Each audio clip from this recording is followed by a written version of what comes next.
Politically, this whole trip ends on a way too short time in the capital city. What are these strange white lines? Haven't seen these before. Over there is the Finance Museum. I might go there. Never been to a finance museum before. Not in the top 80 things to do in Tunis, but still will do it. We're very unprepared for anyone to enter the Finance Museum. This is it. It's free. I'm glad it's free. The gate that just marks the entrance to the center of the city. Just a much more commercialized alley than you would see in Algiers or anywhere. After walking down a street I have no desire to return to, one of these, just like the mediocre shopping street you get basically everywhere, as Zaytun Mosque.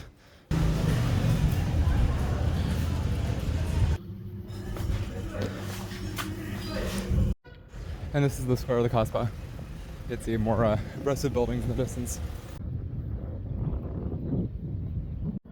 Like Algiers, like Oran, and a lot of other Middle Eastern cities, Tunis is centered around a Kasbah, so the narrow alleyways we saw were like the historic shopping streets, and this is the general center of the Kasbah. You may notice this is not shopping streets, but it's just kind of like the capital of the city, you could think, the heart of the city.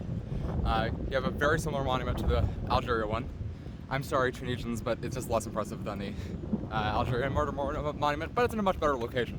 Better flags too, so I'll give you that.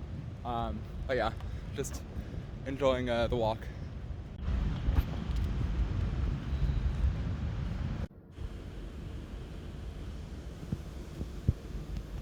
I find different countries' flag cultures very interesting. Like US is very like local, where people just hang it on their house. Norway, where a lot of my ancestry is from, treats it almost like a symbol, where it's like put on Christmas trees. So it's like omnipresent but not patriotic. Here in Algeria, it's very used in patriotic areas. We very rarely will see like a house with it. Shops will use it or something to support a cause, or to show brotherhood between two countries. You see a lot of Tunisia, Algeria here. You don't see a lot of Tunisia, Algeria, and Algeria, funnily enough. But yeah, so it's interesting to compare. Turkey's everywhere, and then a lot of countries like Germany, it's nowhere.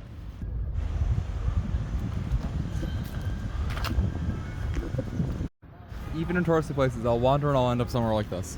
So, yeah, the pros of traveling with me, I guess. You get to see a lot of highway overpasses. Okay, got the world's stupidest taxi driver. He tried to scam me for 15 dinar. I didn't know the price, so it said 10. He put the meter on. It was 3. So I just gave him 3. He said 10 dinar, sir. I was like, no, you put the meter on. Like, I know the price. So, thanks to him, yeah. This is one of the largest mosaic museums in the world. I have been to Zoigma in Gaziantep, which I believe is the largest, but we'll see some more in Tunis. I think this is the first Nobel Prize I've ever seen, so very cool. Cool how they integrate the mosaics into the floor.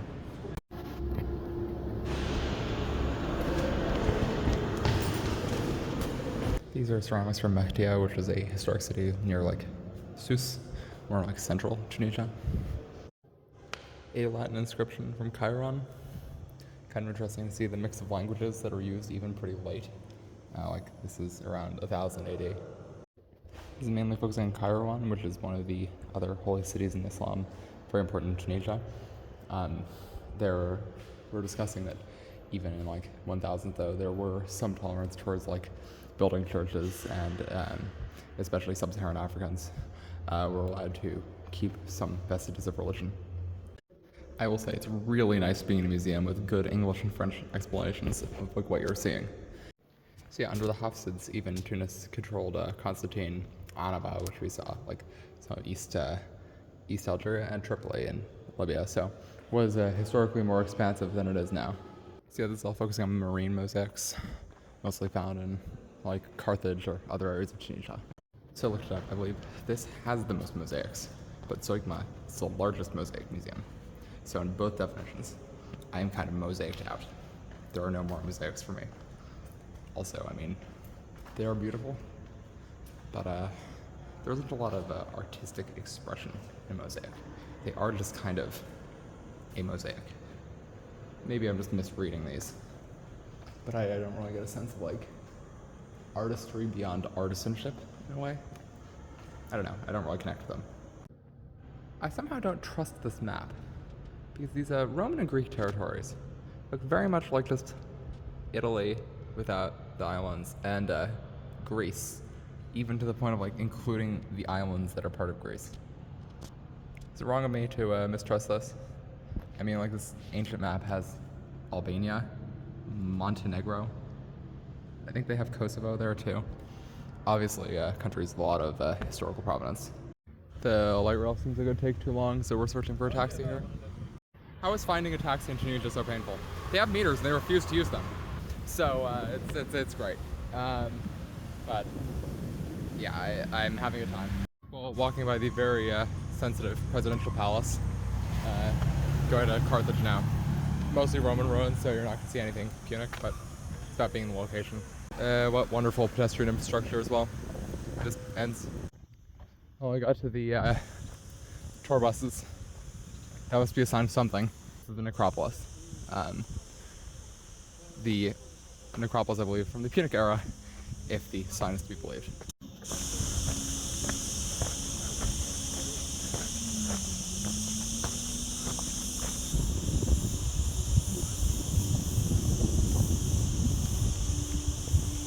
I believe this whole structure was actually the baths. Very impressive. Like, huge area. You didn't see anything in Timgad that was remotely this size. So interesting to just see the really preserved, even like columns and things like that. The architecture is beautiful here.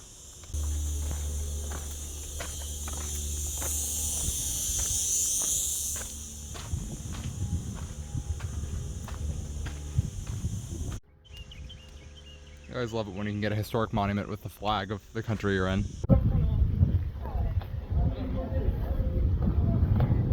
Beautifully preserved frescoes in kind of this more central part of the baths. And a ridiculously nice beach. So this is a Christian basilica that was built by the Byzantines here in Carthage. Apparently had mosaics. As you can see, no mosaics now, sadly.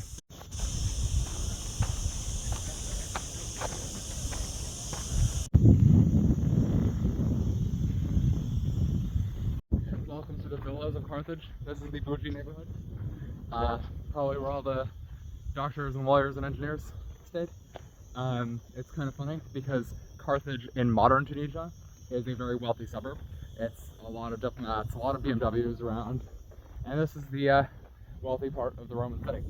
So if you are probably one of the people living in one of the real houses near here, you're very well off, because even your ancient ancestors, not ancestors probably, but ancient brethren, friends, I don't know, your neighbors, they were doing probably pretty well too.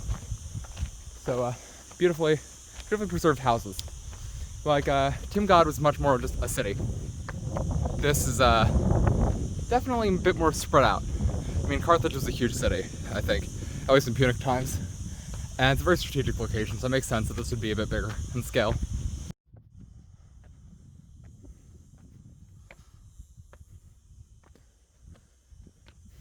This must be quite refurbished. Beautiful view of the Mediterranean. You can imagine how nice it would have been just walking out here, seeing the coast, having all your wealthy friends near you. I mean, you didn't have antibiotics.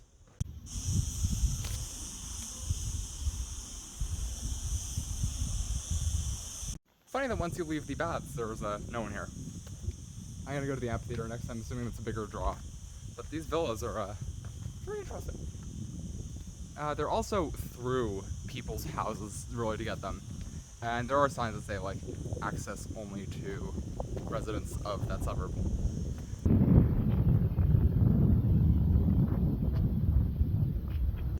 I don't think I'm supposed to be here. I think this is somewhere I'm not supposed to be. This is the amphitheater of Carthage, which they're apparently turning into a festival stage for the Carthaginian festival. All Arab singers I don't know.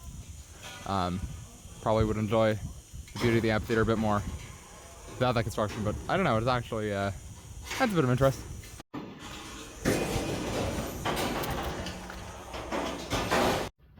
My friend from Tunisia said that if I had one day here, which is what I have, It's Carthage and Sidi Bou Said. I'm not doing the second. It looks like a tourist trap. I'm sorry, friend from Tunisia. We're probably going back to the city center just now, and then try to get lunch. If you notice, I've been a bit low energy in these clips because I've not eaten. And then we'll probably just walk around. But I'm legitimately more interested in just seeing the modern city more. Somehow, as well, I was looking for a restaurant near pizzeria. Can't escape. We're taking the train. Starving before that. Beautiful little suburb. This is modern Carthage.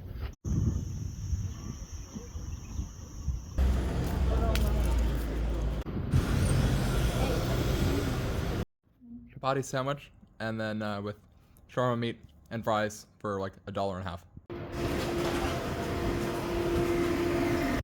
Oh my god, I think I found a legit Lacoste shop.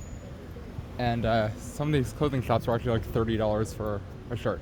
Not gonna buy them, but interesting. Beautiful shopping street. I mean, the variety of shops is something that Algeria does not have. There's like a type of clothing shop, a type of restaurant in most places, and here there's more diversity. This building has been completely colonized by cats. Very cute. I think we just started wandering into like an actual neighborhood just by going north of the centre enough. Trying to find the entrance to the park. We're in a park. Very central. A lot of dejected people and like stray animals, so maybe not the best place to just relax per se, but good enough for a run. In that street market back there, bought the Tunisian jersey. By the Tunisian Kuwaiti Bank. I feel like this year's come full circle. This is Ibn Khaldun Road. Reminds me of my freshman essay I had to write on Al Mukadima and like all that historiography. It's kind of funny that it deals with the fall of civilization and there's a lot of graffiti. Last walk in Tunis.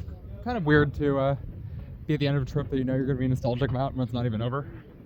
Like, definitely will remember the laid back streets here and a lot of the fun experiences I had very fondly.